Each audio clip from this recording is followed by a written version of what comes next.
So welcome everybody to Agile Estimation webinar. I am Gaurav Rastogi. Just a quick introduction for some of you who don't know me. I have been an IT professional for about 20 years. Have worked with various clients in transportation, retail, e-commerce, investment banking across multiple countries, UK, United States, Asia, India, and helped large enterprises to transform their agile mindset and create an innovation culture in those organizations. That's what I've been doing for last many years. I'm also a certified Scrum trainer. As a certified Scrum trainer, through Scrum Alliance. There are only about 270 certified Scrum trainers in the whole world, and there are only 14 in India. And I'm blessed to be one of those, certified Scrum trainers. So welcome. Today I'm going to talk about Agile estimation. So let's go. The first question comes is, why to even do estimation? So we will keep it very engaging, all right? So I would request some of you, all of you, to pitch in as and when possible. But yeah, let's just keep one conversation at a time so that we can structure it better, okay? So my question is, why do we do estimation? Why we do estimation? Anybody? So that we can plan what we wanted to accomplish. Yeah, so that we can plan what we thought we want to accomplish. But when we say plan, what are the factors of those plans? When you give a plan, what are the key factors of that plan? The first thing is, what the scope is all about. Okay. Then how long it is going to take. How long? And how many can needs to work on it. Yeah. So from our organization perspective, if you really see, I think I really like what you just said, Mahesh, right? When you get the scope or how long, really, you want to get to a schedule when you will be able to complete that work, right? You want to get to a date, right? I'm just giving a generic name to it called schedule or a neutral name. And another thing you would like to know is what cost it will be taking for you to complete that work, isn't it? When you estimate it, the bottom line is you want to get to a cost. Is that fair to say? Yeah. So these two factors are key factors which represents your plan, largely. Yes, no, maybe, right? Now, these are the two reasons why we may do estimation. But the question we need to ask ourselves is this. If we give schedule and cost and we are not predictable in this, is that a good idea? No. No. Even though we take a lot of time to get to a schedule or cost, and if we are not predictable, it is not a good idea, right? So the bottom line is why we do estimation is to bring predictability actually. Okay? So I'll give you a personal story, okay? And it may make you laugh also, okay? So about a few years back, there is a company which is quite a big company in insurance, actually. So they have a technology division in India. And I was invited by that company to come and do a leadership session for about 3 to 4 hours. They wanted to get onto their agile journey, okay? And I was invited there to do that 3 to 4 hour session. And the way I structured that session was I had about 3-4 slides only to discuss, just very basic slides around Agile. And rest 2 hours, I wanted to keep it like an open-ended session. Now, in that session, the CTO, Chief Technology Officer of that organization was there, and about 7 of his direct reports were there, and about 3-4 other people were also there, which were like, let's say, CTO -2 or something like that. So that means, all the key people were there in that room, including the head of architecture. Now, what do the head of architectures do? Largely, right? Whenever complex projects comes, they help people to estimate those projects, isn't it? They are quite responsible for that, right? Whenever these challenging projects come. So, you know what? When my 30 minutes were over and I was done with those slides and things like that, a hand went up, and that hand was of that head of architecture gentleman.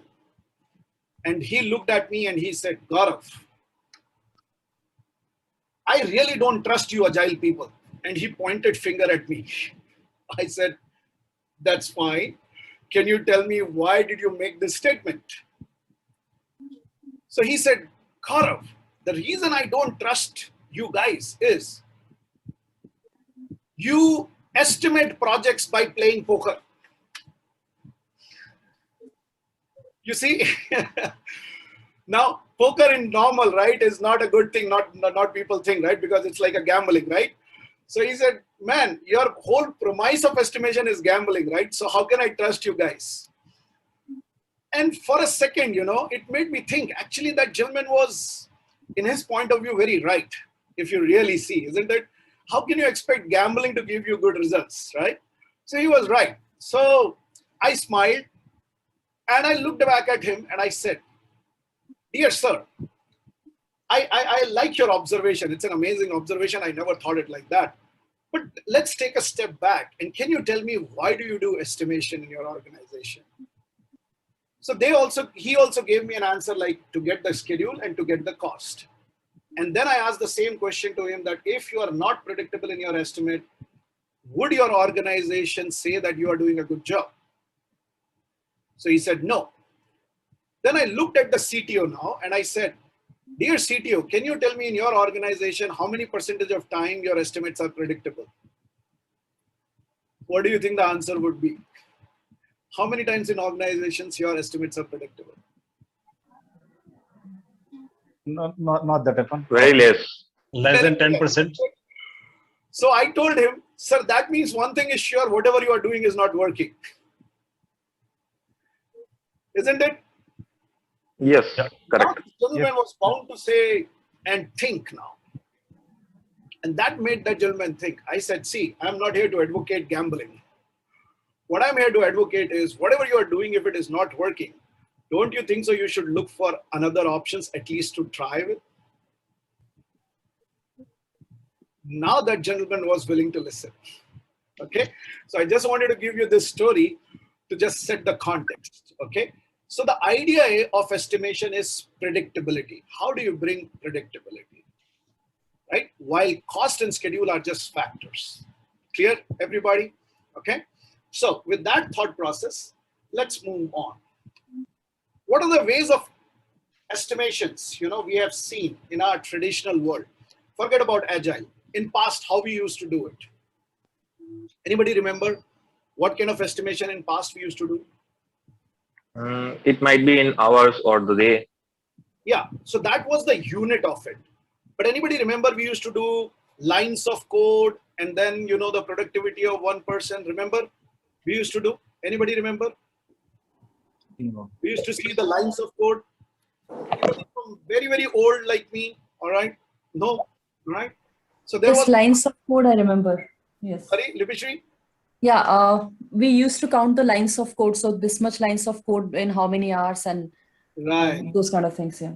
So some of you are too young, but there used to be an age that, you know, we used to say, okay, lines of code, then one person can code, you know, these many lines in a day. And that's how we used to see that, you know, approximately how many lines of code we will do. At that time, the world was not that complex. I'm talking when, you know, we used to write programs in mainframes and things like that. Then things evolved. Anybody remember then something called as function point came?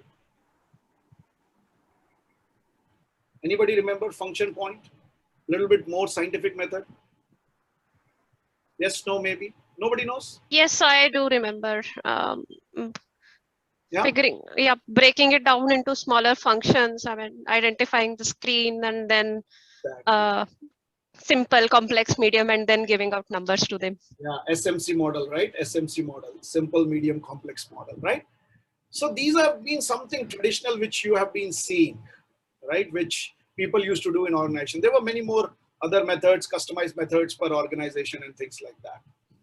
Now, What have you heard? What are the ways of estimation in Agile? What have you heard? Anybody? Playing poker. Fibonacci number. Yeah, so story points. Have you heard this? Story Yes, points? story point. Yes. Now, story points leverages Fibonacci series, isn't it? Yes. Right? Then, have you heard of t-shirt sizing? Yes. Yes. Right? Poker planning, you were saying. Yeah, poker planning, right? Poker planning. So isn't poker planning a method or basically a way to get the estimations done? Exactly. It's a way of method. And that's what we are trying to see. That in Agile, what kind of methods you have seen, right? Again, Sure. there are many more out there. Okay, there are many more like affinity mapping. There are many more out there which you can use. Okay, ideal days, quarter days. There are many, many techniques out there. I'll not go into all of them. Okay, but these are some of the ways which you would have heard as you would have come along, Agile ways of estimation. Now, with this knowledge, let's go back. Let's understand what should be the mindset for estimation. Okay. If let's say, so since I can see video of Aman. Aman, can I talk to you for a minute? Sure. So Aman, where are you right now? In Indore? Indore. Indore. So so let's say from Indore, you have to go to Mumbai. Okay. It's a drivable distance, right? Yes. So if I ask you, from Indore, you have to go to Mumbai, how long will it take? It depends on the route I take, because I take airway or by road. By road, driving distance. Then again, also it depends. I go by taking breaks or just one time. Yeah. So give me some answer. How long will it take for you, for a month? Yeah, it may take up to 12 hours. Up to 12 hours. Now, Aman, if I ask the same question to somebody else, will it be same answer or it could be different? It may be different. Maybe different, right? Now, how did you get to this 12 hours? Can you give me some breakup? How did you arrive to this 12 hour? Due to past experience. Past experience. So you leverage some past experience, right? So have you traveled before to Mumbai? Yes. Okay, very good. So when you traveled to Mumbai last time, you took a vehicle, a car or something like that. Yeah. So what made you say 12 hours? When you went first time, what comes to your mind basis which you said 12 hours in your past experience? We will take 2 breaks in between of half an hour, and we will have some average speed of 80, 90, something like that. So based on that, I calculated the time. Very good. So do you know the distance between Indore and Mumbai approximately? Not approx, maybe it's 700 something. 700 something, right? So what you had in your mind was, a roughly distance, you knew your speed, which you may maintain, you added your brakes and bases that you reached there, right? So that's how you did. So largely what you did is you look at the distance in your mind, whatever you know as of now, all right? You took your average speed and you added some breaks, which you are going to take. Basis that you reach there, right? Now, if I talk to, can I talk to Asit? Hey, Gaurav. Hi, Asit. How are you doing today? Good to see you again. Yeah, thanks a lot. So, Asit, do you read some books? Yeah, I love. You love reading books, all right? Okay. So, have you read Harry Potter series also by any chance? No. All right. Now, if I tell you that there are 7 series book of Harry Potter, okay? And if I tell you that, Harry Potter's 7th book is of about 500 pages. Okay. Can you give me an estimate how long will you take to read that book, 7th part? You see, as per my experience, what I say is, if the book is very interesting and connecting my heart, it may take 2 days. Mm-hmm. Or if I'm not connecting, It may take 10 days, 15 days, or may not complete even. Exactly, you may not even complete. Yeah. But let's say if you are put into a situation that you have to complete, how will you give that estimate? So it will take, let's say, it's for my space, the way that I read, the way that I take breaks, and also the time that I read book, and what is the level of isolation that I have. If I'm getting consistent disturbance, or if I'm reading in isolation, if I'm reading in the daytime, or if I'm reading at the midnight, or maybe that's kind of a lot of permutation and combination. And based on this, keeping in scenario that I am reading alone, post everybody goes to the bed, from let's say 9 o'clock to maybe around 2 o'clock thereafter every day, that I may complete in 7 to 8 days time. 7 to 8 days. So again, what did you do, Asit? I gave you a rough idea about the number of pages. Yeah. Did you had your average speed in mind, that how many pages you read in an hour? Was that going in the back of your mind? Yes, definitely. Right? So you saw your average reading speed, right? Yes. Yeah. Right? Pace or speed, whatever you want to call it. And you also looked at which time you will read, again, either breaks or isolation, what time you are giving of the day, which will make you more focused, right? So you were again looking at breaks and, isolation and so on and so forth, right? Which time of the day. So these were some of the factors which were playing in your mind again. Absolutely. Right? So you see a similarity between 1 and 2. Yes. Right? Very often. So that's how we think. Whenever we are asked to estimate, that's a general mindset anybody would have. Now, same thing would somebody have when you are talking about software also. Isn't it? Exactly. Pages or distance could be number of functions, number of classes, lines of code. It could be anything. Right? They will also see what is their average speed of doing that work, what time of the day they are doing, how complex. You also said one very beautiful thing, that whether I'm connecting to that book or not. Yeah, that's Is it too simplistic language, or it is like too complex? You have to put your head into it. Because the moment I say, instead of Harry Potter, you have to read physics book, which we used to read in our 12th class, do you think a lot of dynamics will change all of a sudden now? I never completed a book. I will never complete it. I also never completed it. You see, all these play complexity into the picture, right? Cool. Unfortunately, that factor a lot of time we miss is very, very important to understand. Right. To understand the mindset, everybody is clear on the mindset, that what is the normal mindset during estimation with everybody, right?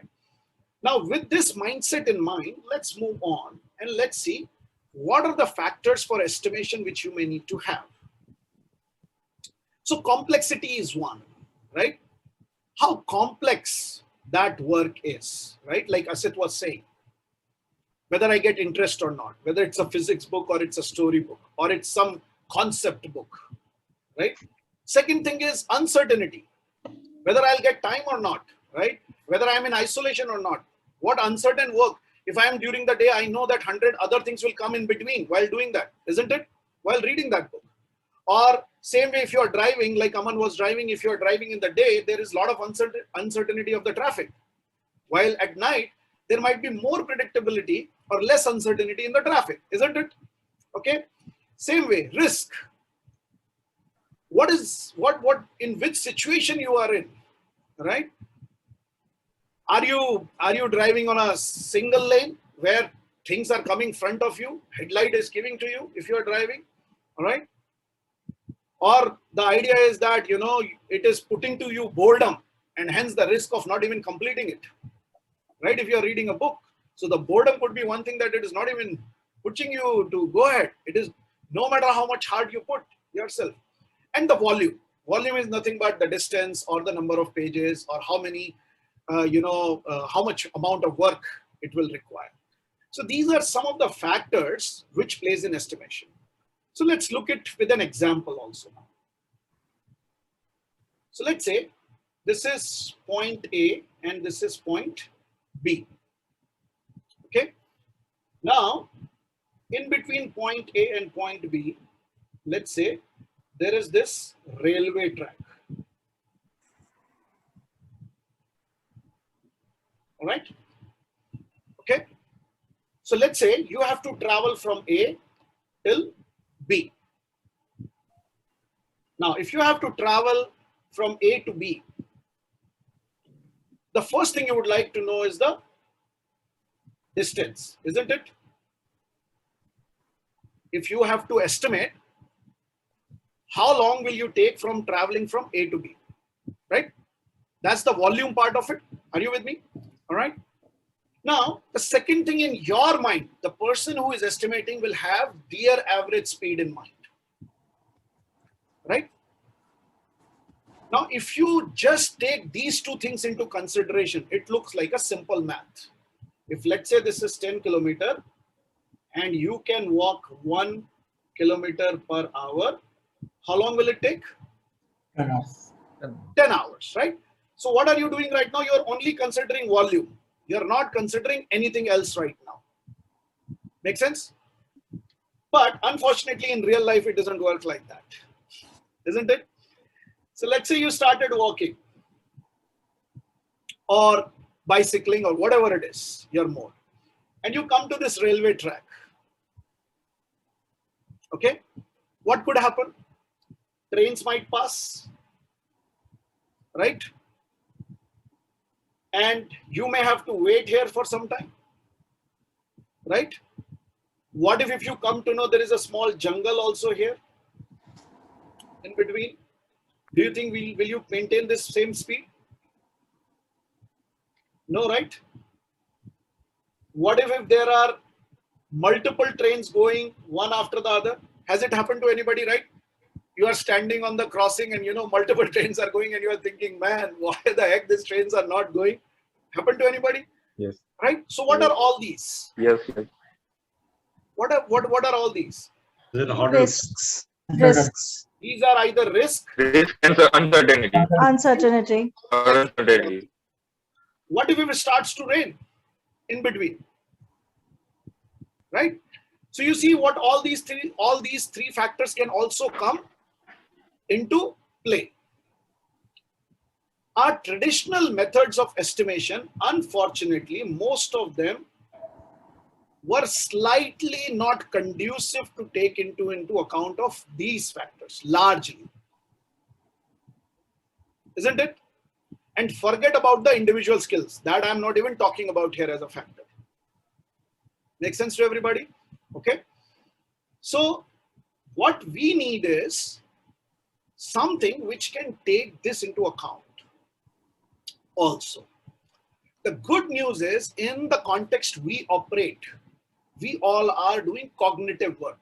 If I relate to either IT or mechanical or whatever work largely we are doing are more cognitive work. Okay. So we need to remember these other factors are also equally important while estimation. Only volume alone cannot do the work for you. Clear to everybody here? Okay. Now with this thought process. Gaurav, one point.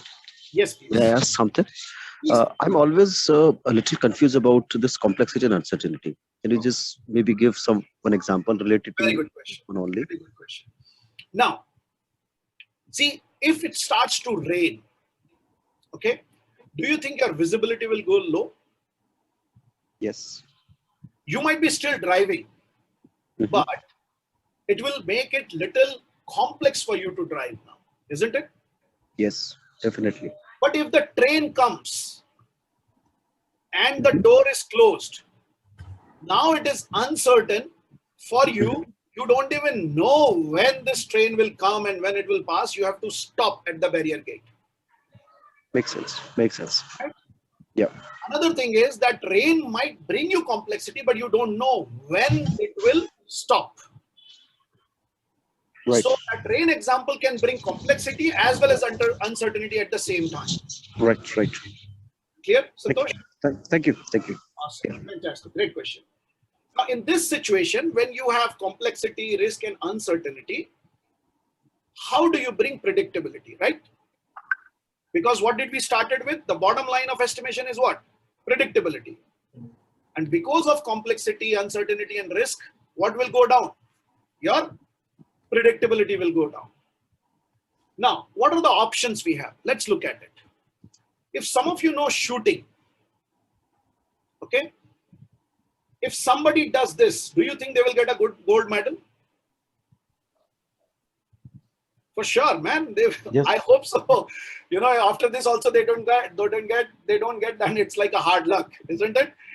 So this kind of a shooting will be called, it is accurate as well as precise. Now, what is the difference between accurate and precise is what I'm trying to help you understand. Anybody remember that in our, assuming that a lot of you are engineering background or maybe, you know, analytical background, remember in our engineering, we used to do something called as vernier caliper, right? Yes. To measure the length or Yes. something. But you also have a scale, right?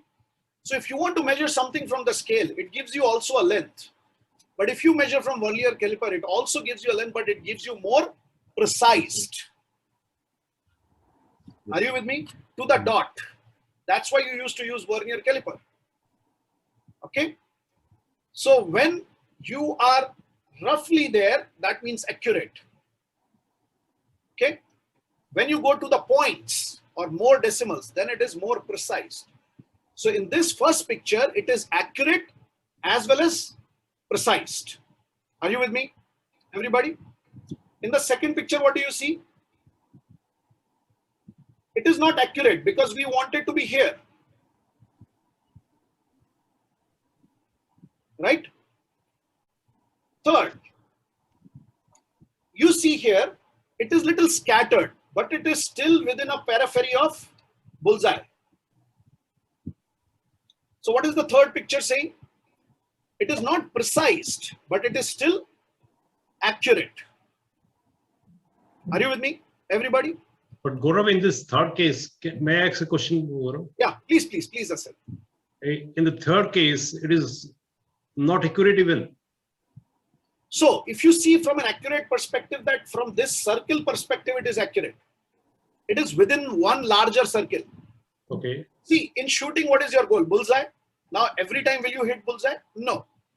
So accurate is from a perspective that it is nearby bullseye. That's why it is accurate, but it is not precise because it is not together. Okay. That's why we are calling it. So within the expected range of falling shot. Exactly. You are precisely right now, if I can say. Thank you. Right? And last one is, it is neither accurate, neither precise. Now, when you are doing estimates, out of these four, okay, out of these four, would you ever like to be in this situation? This situation? No. No. No, right? So can we rule this out? Right? Yes. Now, do you really think this will be possible? 5%. Right? Right? Hardly any world champions get it. Yeah. Right? So that means in our real life also expecting this will be like daydreaming, isn't it? Okay. Yes. Now, if we want to be this also, by the way, if some of you know or not, actually this also fetches gold. This can also fetch gold medal. By the way, I don't know if some of you know shooting or not. This also is good because all your work close enough, even though they are away from bullseye, but even if you do achieve this, you are still a contestant towards a medal, because this is also hard. You know why it is hard? Getting all your aim at a closer range is very, very difficult.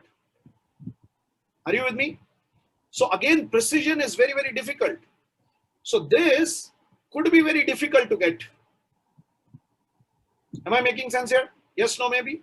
Yeah. Then what are the options you are left with? You are only left with this option. Accurate. That means either you are right or you are wrong. If you can figure out how accurately you are right or how accurately you are wrong, you can figure out the deviation, isn't it? And you can learn from it. Am I making sense here to everybody? Okay. So rather than trying to be precise, what should we chase? We should chase Accuracy. We should chase accuracy. That it is good to be roughly right than precisely wrong. Are you with me? It's good to be roughly right or accurate than precisely wrong. Clear, everybody now? Yes. So this is how we can achieve predictability if required. Now, how do you get here? Let's go further. Now, if we try to really measure things, it will be very difficult. That's when, how do we get to precise now? Let's understand this. Let me take an example with all of you, right?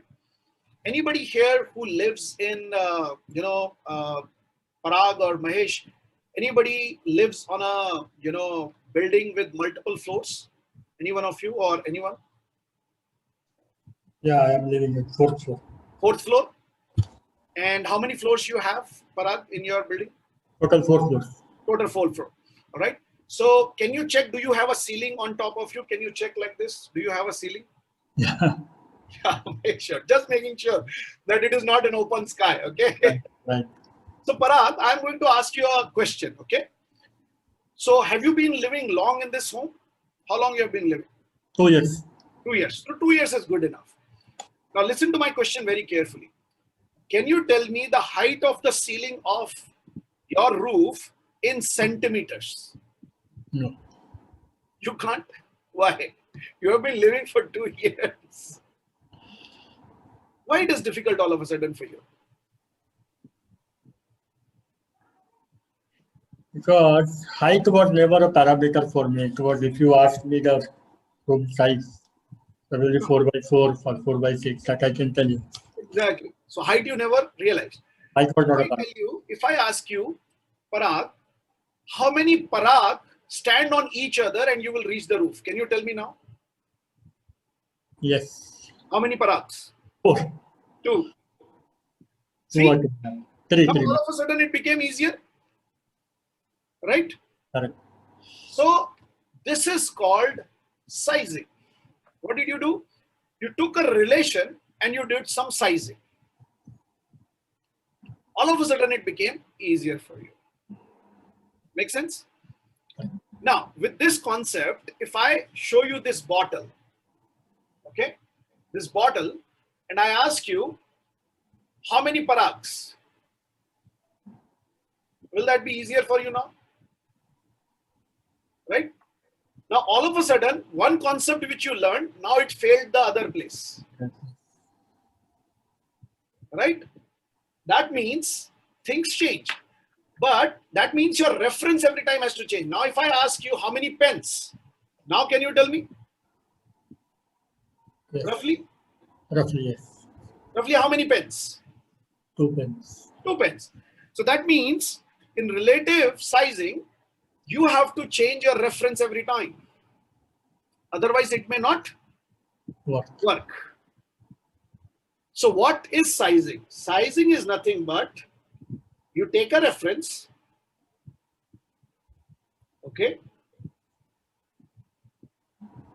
You take a reference point or an object and basis that you size. Make sense? Now, in order to do this, do you really need to know the length or height of this? Not required. Roughly. But do you think you will be accurate? How many pens? And are you accurate in the height of it? Yeah, you are accurate, but you are not precise. You are accurate that 2 Parags will be needed. Do you see? While you are not precise, you don't know exactly how many centimeters, but you are accurate enough to say 2 Parags or 2 pens. Understood now, everybody? Okay. Yeah. What do we mean by accuracy and rather than precision now? Precision would have been, we would have taken a scale first, taken this, or we would have literally spent a project to measure it with inches, centimeters, and things like that. Right? Clear now, everybody? Okay. Cool. Very good now.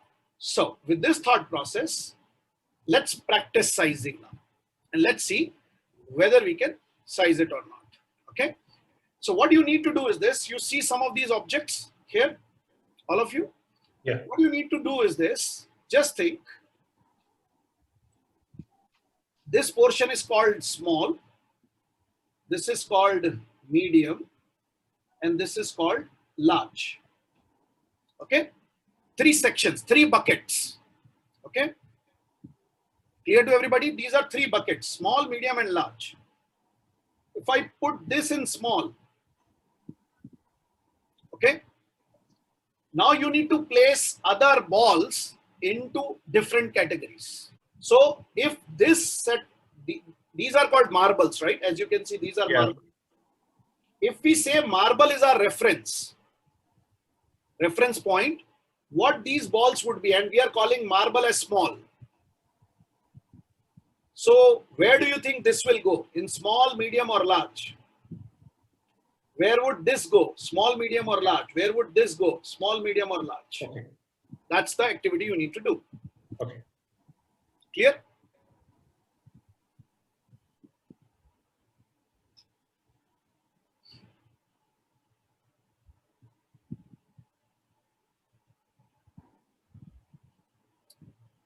Done? Yeah. Okay. Let's see. Does it look something like this? Yes. Right? Yes. Right? Good. So guys, if you do this, do you think it is faster compared to rather than saying, hey, what is the diameter of this? Then you need to know the formula of all the diameters, right? Isn't it? Don't you think so? That will take a lot of time to become precise. Absolutely. But now all of you, how quickly you were able to do it, right? So this is the mindset we need to keep it in our mind. Same thought process you need to keep with work also. Clear to everybody? As a mindset, I'm trying to build your mindset right now. I'm not getting into techniques yet. But are we clear on the mindset? We don't have to worry about precision. We have to focus on accuracy. We have to take a reference point, and basis that reference point, we have to figure out other things. 2 concepts clear? Okay. Very good. Now these 2 concepts will come very handy as we move forward. Okay. Now, what is the view of Agile on estimation? Okay. So Scrum is silent on how to do estimate. Right? A lot of you have done CSM from me.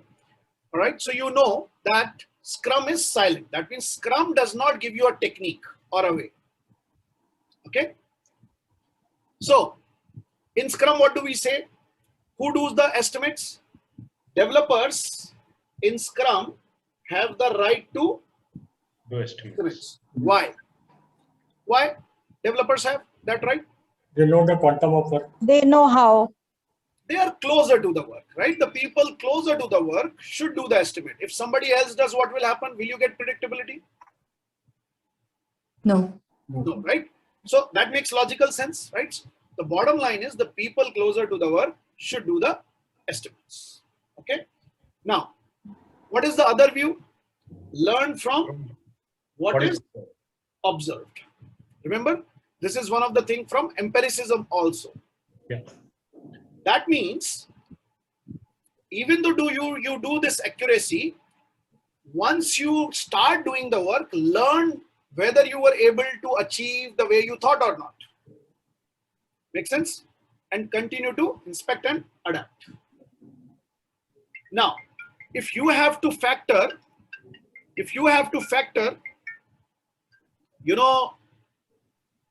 complexity, uncertainty, and risk, do you think one person alone can do that in a complex world?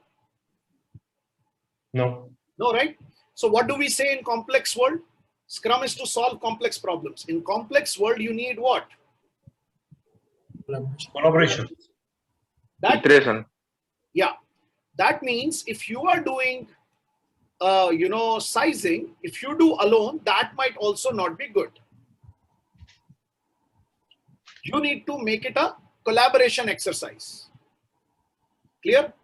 Otherwise, it will be only it may be predictable from your angle, not from holistic angle. Clear to everybody? this thought process also, right? Yeah. Then the next thing what we are saying is, in complex world,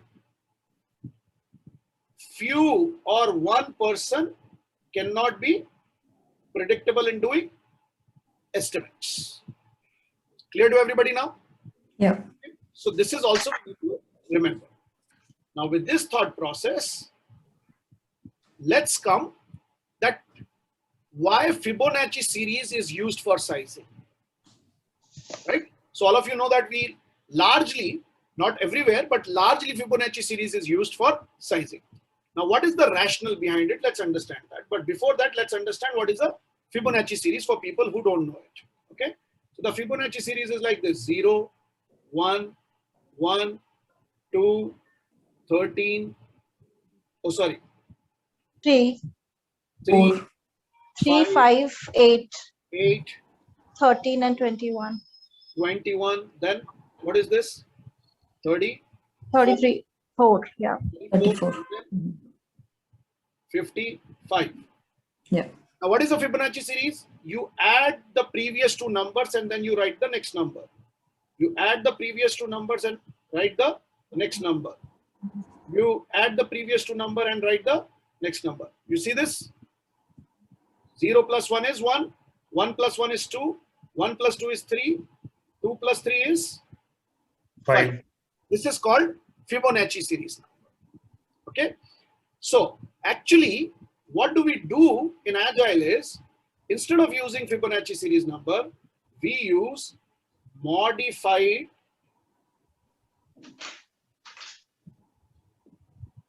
Fibonacci series number. Okay. So what is a modified Fibonacci series number? Let's look at it. Okay.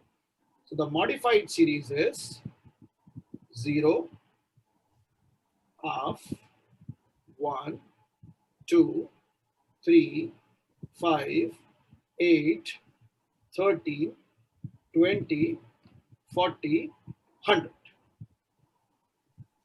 Largely, this is the series of numbers we use up to 100. Okay. Why did we modify it first of all? The reason we modified it is, if you see, if we write 21 here, don't you think so it gives a feeling of precision? Yeah. Right? Because addition is what? 21. If I write 34, it gives you a feeling of, again, precision. So we don't want to show precision. Clear to everybody? Okay. Now, another reason is that there is a gap. As you move forward, the gap is increasing. Right? That means, remember that factor of complexity, uncertainty, and risk? All right. In a complex world, the volume increases and these all three factors, uncertainty, complexity, and risk, increases. Now, can you quantify that in absolute numbers with precision? Gaurav, Yes, Sid. I could not hear the last word. As the volume increases, the complexity, uncertainty, and risk also increases. You mean to say?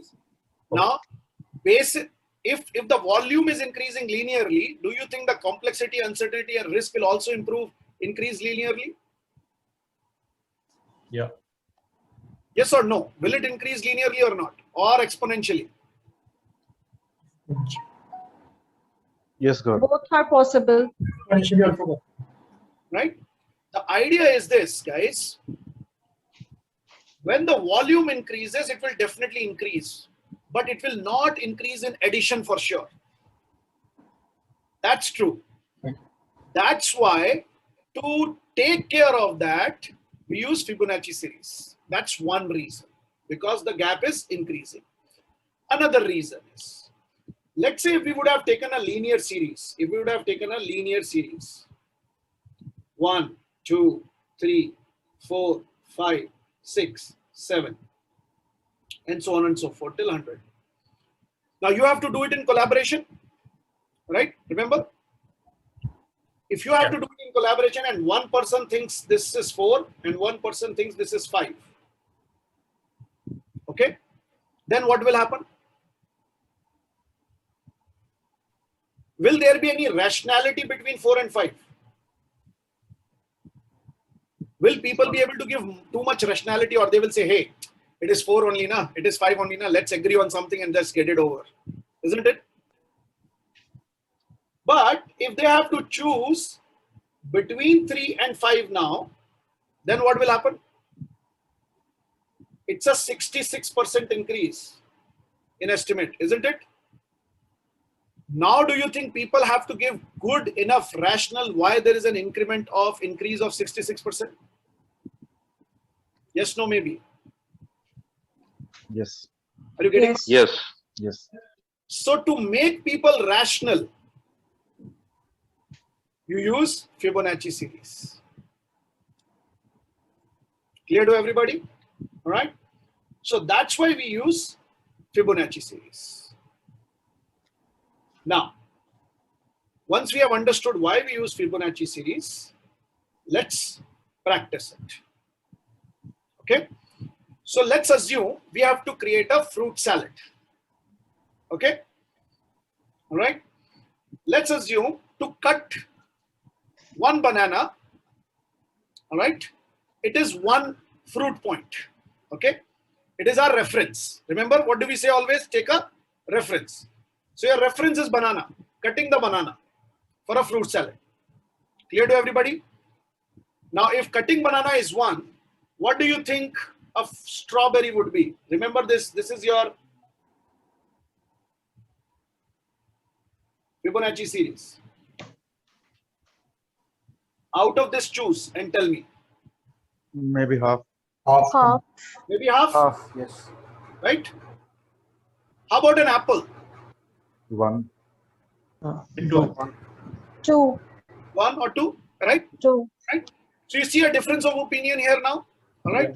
Now, 1 and 2 is linear, right? Again, do you think you will argue too much, or you will say, okay, yeah, 1 or 2, right? After a point, what people will do? You see what happened just now? Because 1 and 2 are very close, you might not argue much. But let's say we put 2 here. Now, between strawberry and apple, did you see that any risk, uncertainty, or complexity increased, or only volume was increased? Volume. Largely volume increased, isn't it? Yes. But now if I tell you pineapple, do you think volume increased for sure? Yeah. Yes. Do you see complexity increased also? Yes. Some of us might not even know how to cut a pineapple. Yeah. You see? Right? So now tell me, what would you do? I'll take 13. 5.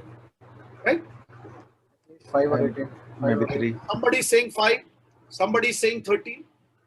Right? Now what will happen? Now do you think we should discuss that why somebody is saying 5 and why somebody is saying 13? So if I ask Asit, why are you saying 13? Because cutting banana is extremely easy. Just peel it and cut it. Right. While cutting this pineapple, you need to cut, not only that, you need to get rid of this thorn also. Otherwise, it will get, yeah.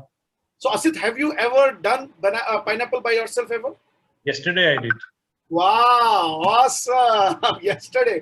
So now everybody knows what Asit had yesterday in fruit salad. Okay. Yeah. All right. So somebody said 5. Why did you say 5?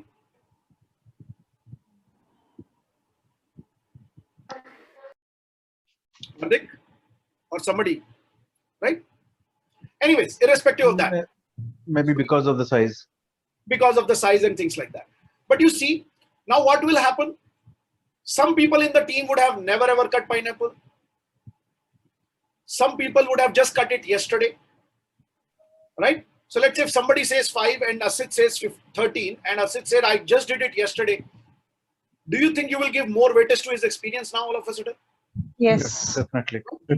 But how this was possible? Once you started talking. Without talking, it will not Possible. work.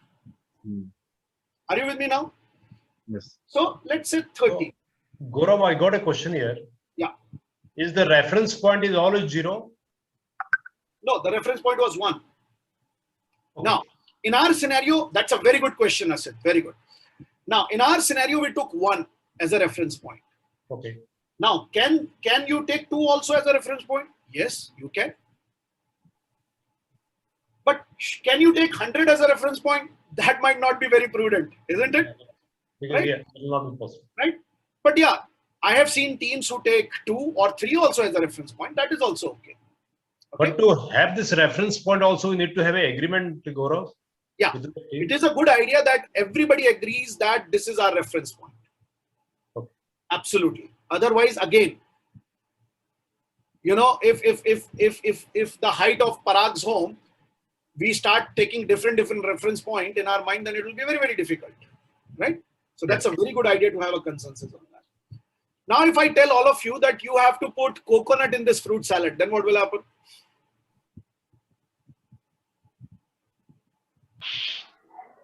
Right? Scratch my head. Scratch your head. How many of you have cut coconut yesterday? So you see, now you all might say, hey, it is too complex. Let's not even worry about it and let's directly put 100 and not even scratch our head, isn't it? Are you with me now? So certain items you might say, guys, there is no point spending too much time to even think how long it will take and even estimate it. Just call it extreme. And what is the extreme in this Fibonacci series number? 100. And 100 in Fibonacci series means 100 or more. That means 100 is something like that, hey, I don't want to spend time estimating it, so I'm calling it 100 or more. Are you with me? Do not take 100 as literally. That means the more forward you go, okay, you are trying to say, I do not want to spend time in estimating it. That's all actually you are trying to say in a way. Are you with me, guys? But Gaurav, I got a question here. Yeah. I don't know whether is it an appropriate question, but I'd like to ask this. Please, please. For example, if I'm considering as a team, we are considering 100 as the base point. Don't you think that we should not think about the feasibility, because there is no feasibility since there is no predictability in this project? Yeah. So sorry, I think we are mixing two questions. I didn't say that take 100 as a base ever. That's what I was saying. Never ever take 100 as a base. No. My point is that suppose we are taking 1 as the base, and we see the estimate is 100 points. Yeah. In that case, don't you think that this project is not at all viable because there is a non-predictability as well as the uncertainty is there? Exactly. That's what you are trying to say. So that this is not the right time to estimate it is what you are trying to say. So you better go and clear some unknowns and then come back and estimate it. Okay. Precisely you are trying to say that only. Your understanding is 100% correct. Awesome. Thank you. Bro. Very good. Clear to everybody now? Okay. Awesome. Now, when to use relative sizing and when not to use it. Okay.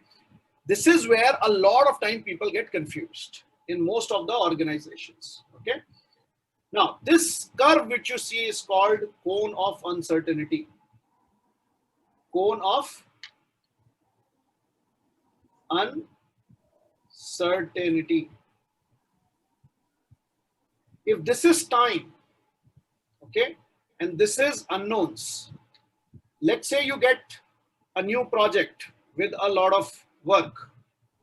Okay. Initially, you have a lot of unknowns, right? And as the time passes, your unknowns go down. Yes, no, maybe. Right? Yes. That means if you are at this place, somewhere here, this is the good time to do relative sizing. Why? Because it is not a good idea to be precised here. You cannot be precise, right? At this level. Make sense to everybody? So the more relative you will do, the better it is. That means from this backlog, choose one reference point and basis that estimate the others. Are you with me now? Yes. Gaurav, I could not understand it properly. Can you help me Yeah, understanding? I will. So the point I'm trying to make is when your unknowns are more, at that time, if you want to do it in hours, is that a good idea? No. No. That means you should do relative sizing. Yeah. That's what I'm saying. Got it. When the time is passed, your unknowns are lesser. At this time, if you do it in hours, is that a good idea? Absolutely. And now this is related to our Agile learning also, Gaurav. Exactly. Precisely, that's what I was trying to say. Yeah. Now, in your project, if you really see, these are the 5 levels, kind of, when you do a project or a work. You have a product vision, you have a product roadmap, you do a release planning, then you do a sprint planning, and then you do a daily planning, right? So at this level, if you do relative sizing, it's a good idea. If you do relative sizing at this, it may not give you a lot of benefits. I am using may not. It depends upon, again, context to context. Some teams also do it at this level, relative sizing, but that depends upon their context. Are you with me? Am I making sense here? Clear to everybody? Right. Yes. Awesome, guys. Good. So now you know when to do during the life cycle of the project I am talking about. Okay? Not a particular piece of work. I'm talking at a whole project level. Good now. Now let's understand when teams are mature in Scrum, how do you leverage this technique? Okay? How do you leverage this technique? Let's learn that. So let's say this is your product backlog, right? This is how it looks like, a product backlog. So the first thing you should do is do discussion. What should be your discussion? Discussion to understand this backlog, right? Understand all these product backlog items, isn't it? Roughly on a high level. Clear to everybody? Yeah. Now, once you have understood on a high level, do you think this team can get to a common reference point? Yes, no, maybe? Let's say they decided this as a reference point and they start calling it as 1. Clear to everybody now? Yeah. Now, if this is 1, and if they ask themselves how many times, like the way I asked, how many parats, right? Do you think after some collaboration and discussion, these people will be able to size this item also? Let's say they call it. So what is our series? Let's write our series. 0, 1, 2, 3, 5, 8, 13, 20, 40, and 100. So let's say they say this is 3 times, 3x. Everybody understand 3x, right? 3 times of this. So if it is 3 times, then what do I need to do? I need to go 1, 2, 3 times here. So what is this? The size of this is 3. Clear to everybody? Yeah. Now they say 4 times. This item they say 4x. So what is 4x? 5. Isn't it? If they say 5x, then what is it? 8. Clear to everybody? Yeah. Very simple. Okay. Let's say this way they sized it total, and the total comes as 80. Let's assume that. So far, everybody with me? Now, Right. do you think this will take lesser time compared to what we used to do it in hours? Way lesser time? Yes. And it will be collaborative, and everybody will be in understanding of what we are trying to do. People will be collaborative, right? Very good. That means which steps you have done? You have sized all the other items. You have a total size now. Now, if your team is mature, do you think they will have something called as velocity available with them? Right? So let's say the velocity of this team is 8. Gaurav, what is velocity? Can you help us understand? What is velocity? Okay.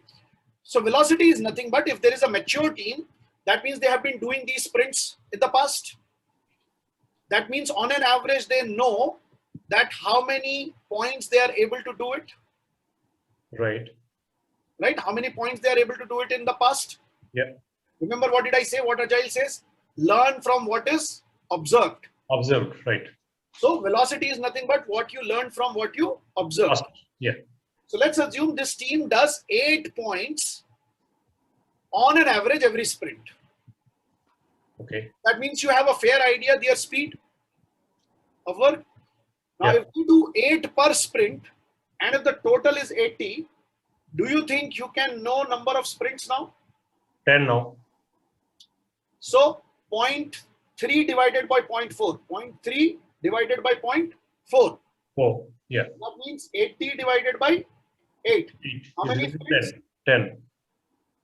10 sprints. Okay.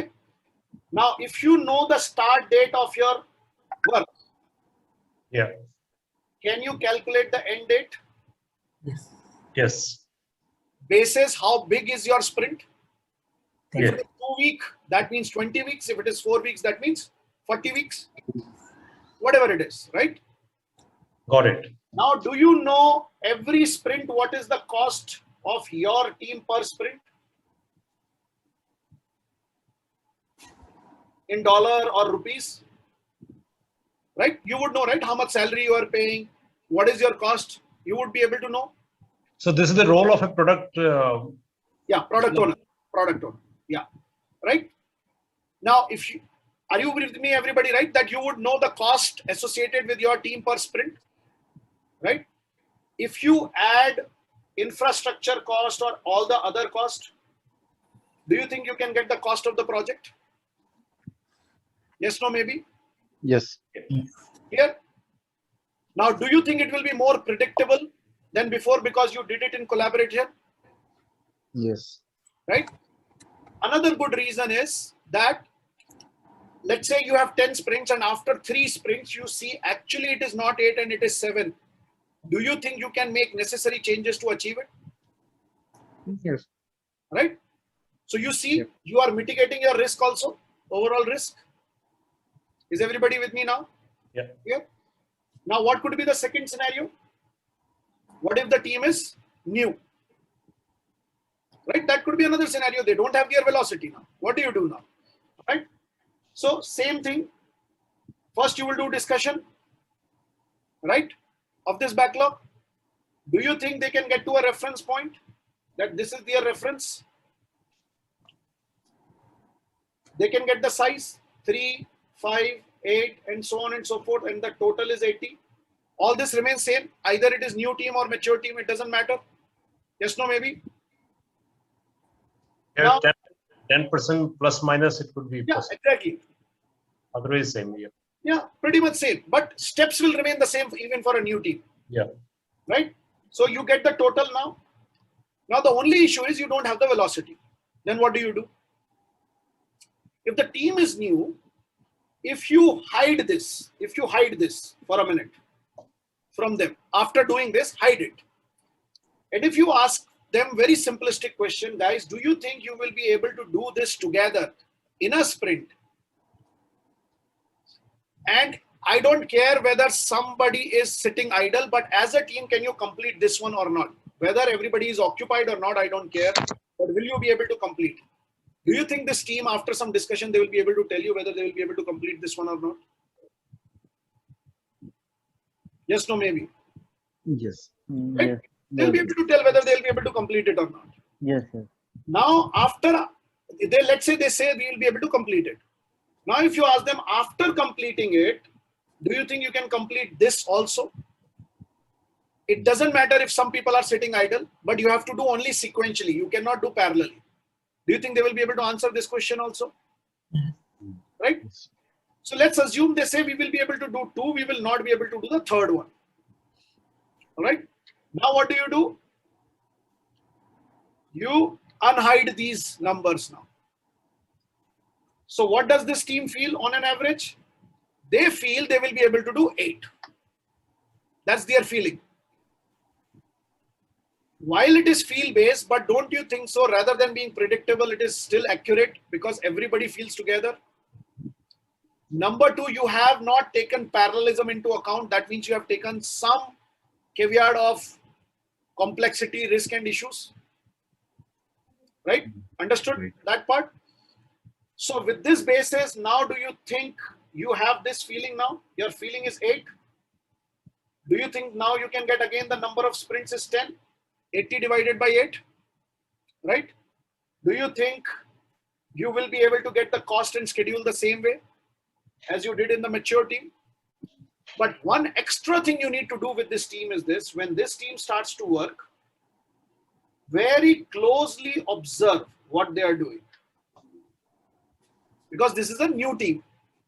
So let's say they are able to do 6 in first sprint, they are able to do 7, and they are able to do 6 in third sprint. Now, after 3 sprints, if you total it up and divide it by 3, can you think now you can get the velocity? Yes, no, maybe? Yeah. Now, this is more you have learned from what you have observed. Again, you have leveraged that principle. Yes. Right? Now, basis this, if you need to update your client whether you are still fine or not, can you do that? Yeah. Rather than in our traditional world, when do we used to go back to our client with bad news? In the end. Now, do you think after 3 sprints, even if it's a good news or a bad news, you can go back to your client? Right? Now, let's say you go back to your client with this number. What is the total? 6, 7, 7 and 6, 13 and 6, 19. 19 divided by 3 is like 6. Right? So that means earlier you were taking 10 sprints. Now you would need how many sprints? Can somebody tell me? Almost 14 sprints. Yeah. Right? Roughly 14 sprints. Now, if you go back to your client and say, dear client, you have 2 options. If this work, everything is important, then we need 4 more sprints. If you are willing to negotiate on some of the work, then I can still give you in 10 sprints. Are you with me? So what are you doing now? You are going back to your client with options. You are not going too late. You are going too early. Clear to everybody now? Yeah. So this is how it works. The thought process is clear to everybody now? Yes. Now, what are the techniques?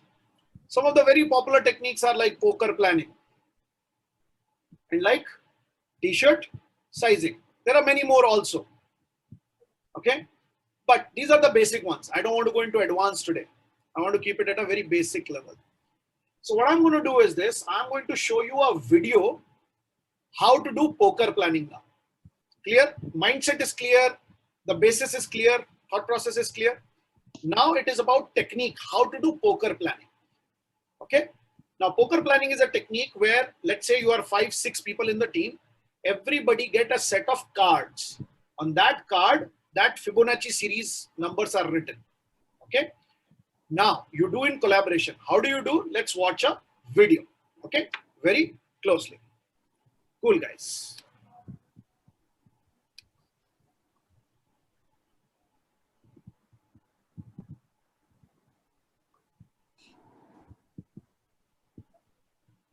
Watch this carefully. So let's talk about how to pull all these ideas together into an estimating approach that works. The technique is called planning poker, and it's loosely based on the Delphi and wideband Delphi approaches that date back to the Rand Corporation in the 1940s. In planning poker, each estimator, which should be everybody on the team, is holding a set of cards that contain the numbers the team has agreed to use as their estimates. Normally, this will be the modified Fibonacci sequence, but that's really up to the team. The product owner reads a product backlog item, usually a user story, to the team. The team and the product owner discuss the item. Team members ask questions. The product owner clarifies expectations. This can be as short as a few seconds, but it can take as long as needed. Once each team member has decided upon an estimate, they pull that card out of their hand, holding it so no one else can see it. When everyone has picked an estimate, the cards are revealed all at the same time. If everyone is holding up the same number, we're done. Write that number down as the estimate and move on. But if the numbers are different, we discuss it and then estimate again. Let's see an example. During the first round, our estimators hold up a 3, 8, a 2, and a 5. At this point, I really want to hear from the outliers. Why an 8? Why a 2? Anybody can talk, but in this case, I would really want to hear from Vadim and Ann. Vadim might say, well, I'm the tester on this project, and this is going to be really hard to test. I need to build a new test framework, and so on. Ann says, well, Vadim is right. My 2 is too low, I'm going to come up. But I've programmed this type of thing before, and it's not that hard, so I'm coming up, but not all the way to an 8. Anyone can talk at this point, but I especially want to hear from the outliers. After anyone who wants to has had a chance to talk, each team member again picks a number from the cards in their hands. And then all at once, the cards are revealed. This time, let's say we get 3 5s and an 8. At this point, I'd ask Chris with his 8 to give us an impassioned plea for why 8 is the right estimate. I was with a team a little while ago that had all 8s except for one 13. I asked the guy with the 13 why. Boom, boom, boom. He gave 3 good reasons why he thought it was a 13. And on the next round, everyone switched to agree with him. So notice this isn't a vote. We don't say that the majority rules and pick a 5. We keep going until we get to a consensus. The consensus may be a little false, but that's okay. Suppose we go another 2 or 3 rounds with Chris holding up an 8 while the rest of us have 5s. At that point, I'd probably ask Chris if he thinks we've heard his arguments, but that we just disagree. If he does think we've heard him, he will eventually fold and hold up a 5. I'm okay with Chris folding. After all, the difference between 8 and 5 isn't that great, and we're pretty far up the effort accuracy curve we saw a few minutes ago. Now, if Chris had been holding up a 100 instead of an 8, I wouldn't want him to fold. If we're that far apart, we're probably facing one of 2 problems. 1, product uncertainty, which is the product owner saying something like, good question, I better run that by some users. It could go either way. Or 2, technical uncertainty, which is when the team thinks that doing the user story will be easy if they use one particular technical approach, but hard if they take another approach. So whether it's product uncertainty or technical uncertainty, if the estimates are hopelessly far apart, put the story aside, do the research, and then estimate the user story next week or whenever you get together again. Or consider using a range if reducing the uncertainty will take more effort than you want to or can invest. If team members ask the product owner what type of bear, koala bear or grizzly bear, and the product owner can't say, your best option is to write down 5 to 100. One challenge with relative estimating is how to get started. My recommendation is for team members to look at the product backlog and find something they want to call a 2.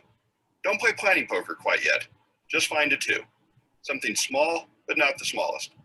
I don't want you to waste time doing a bubble sort on your product backlog looking for the smallest item. Instead, someone on the team points to one user story and says, that one's a 2. Team members can argue if they disagree, but they keep at it until the team finds one user story that everyone can agree is a 2. Then look for a 5. Remember, we're only really good across one order of magnitude, so finding a 2 and a 5 establishes us a good baseline across most of that order of magnitude. I don't really care if you find a 2 and a 5.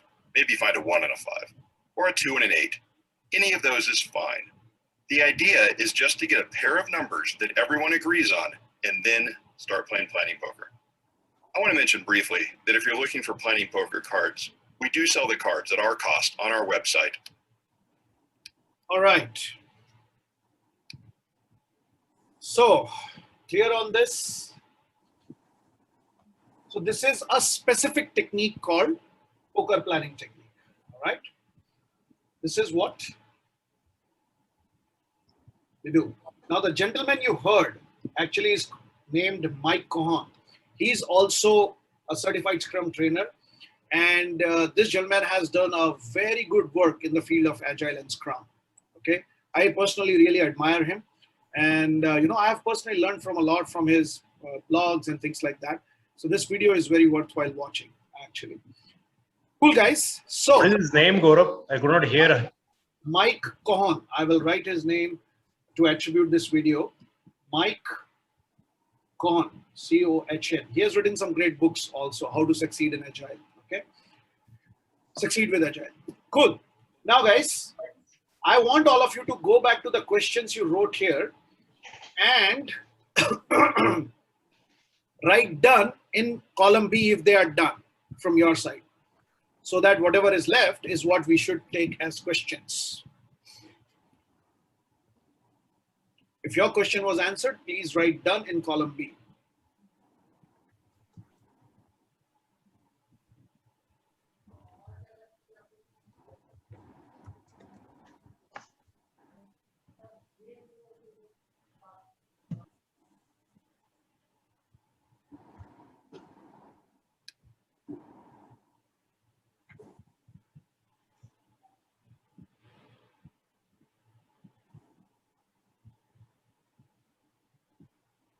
All right.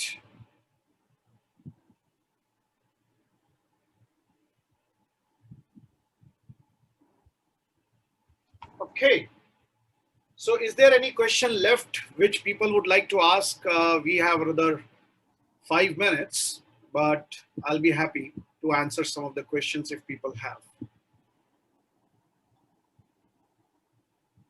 Any questions I can take?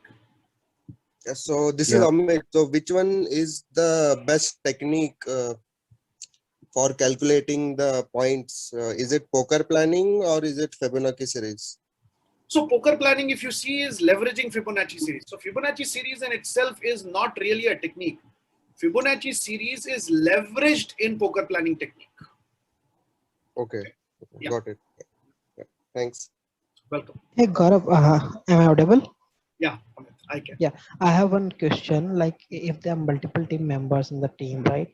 And if there's a single item where they're discussing and they are not fixed on one item, like someone is saying 2-pointer and another one is saying 5-pointer, and they still maintain on the same numbers, what should be the right decision to took on that particular thing? Very good. So if you remember the video where Mike Conn was talking, he refers to that. He says, see, you know what? Ideally, he said that, hey, I would still make them think, right? I would not say that only after 1 round or 2 rounds. That's what his point of view is, all right? But let's say, you know, Amit, there is a situation that you have to do that. So what I have done is, on a practical basis, I make teams to decide their working agreements upfront. That means I make these team members to decide, like anybody remember that World Cup match where India and Pakistan, you know, had to do that bowling on a empty without a player? Remember that what was that called? Yeah, it was called something called as super over, super over, right? Like that, right? Anybody remember that 2020 match, right? Super over. Sorry, Amia, what are you saying? Super over. Super over, right?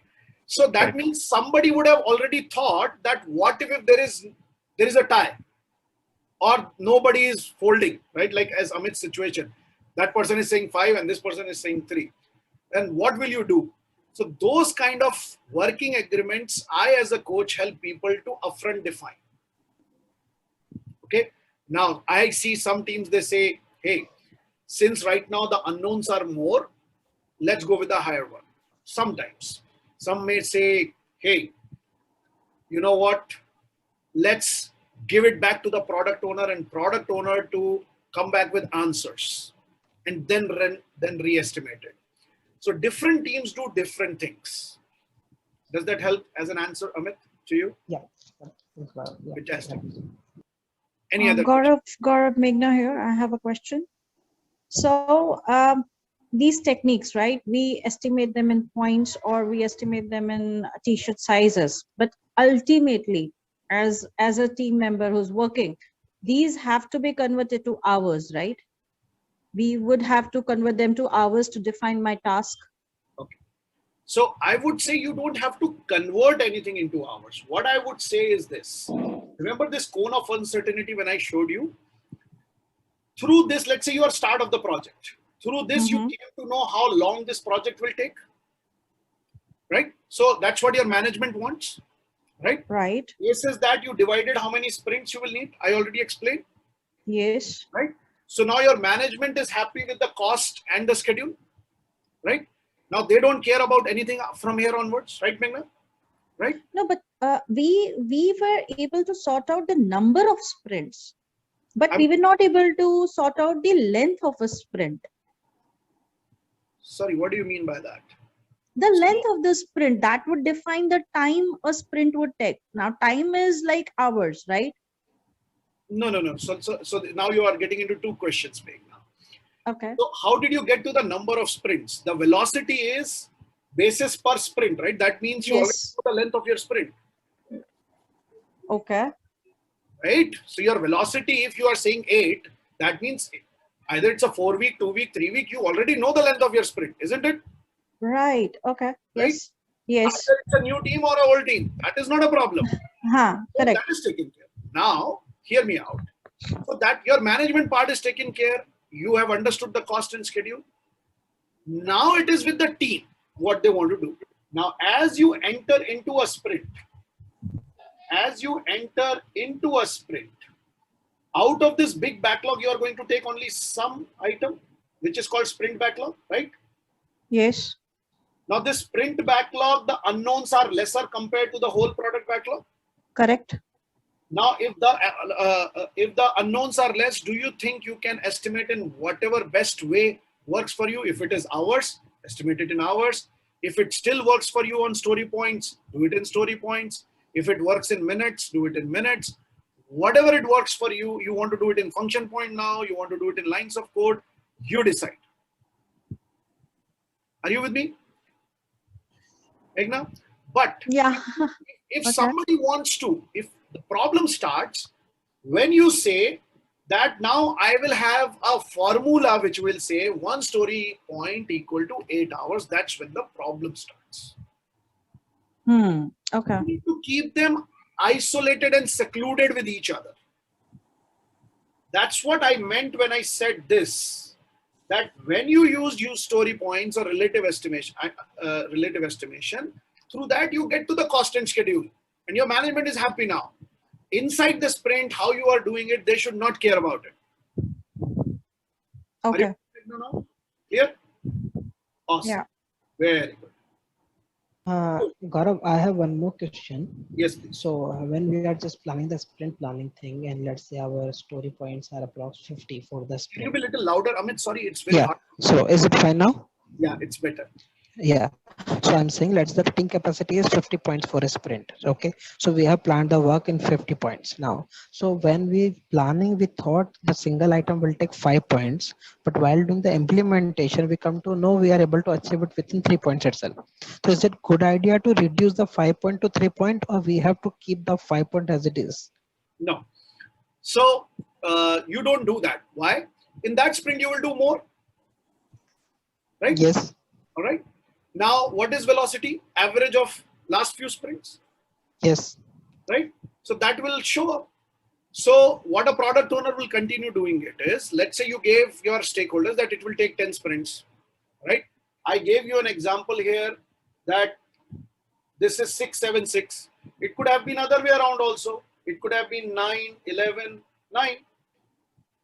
You could have gone with a good news to your stakeholder. Hey, dear stakeholder, we will finish it early. Right? Are you with me? Yeah, both the things are okay. See, if you No. So it's okay. It seems there's a bit confusion in the question. So my question was, let's say there's single item which we plan to finish in 5 points, but while planning we thought we will take 5 points for this particular item. But when we start implementing it, we come to know we will be able to finish in 3 point itself. So how in the what? How did you After ever the implementation? After the implementation. Hear me out. Is this point equal to hours? Then how can you come to know? You can't ever come to know. See, if I am making that fruit salad and I said pineapple is 13, did I ever said it will take 30 minutes? How would you ever come to know? You can't come to know. You can only come to know if you have a measurement saying 1 point equal to 3 hours.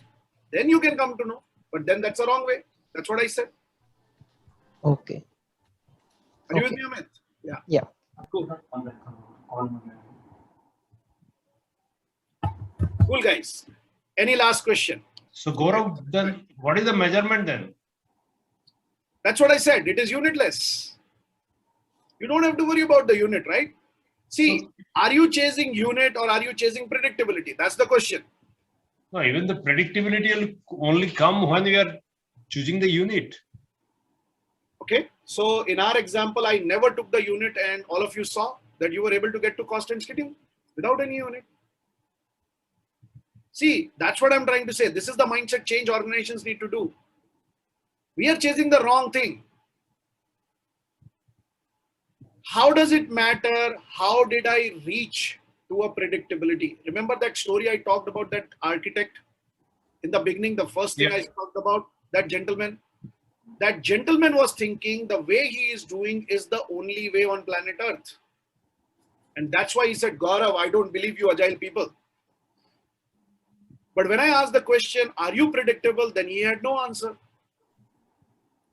So the point is not to chase a unit. The point is, how are you getting predictable? How does it matter whether you have a unit or not? You see? But even estimating the cost also comes only when you are clear about the unit, Gaurav. So did you see my example? Were you clear in my example? How did I get to the cost? Were you clear? No, this I understood. Yeah. But when you are saying the cost, this cost part.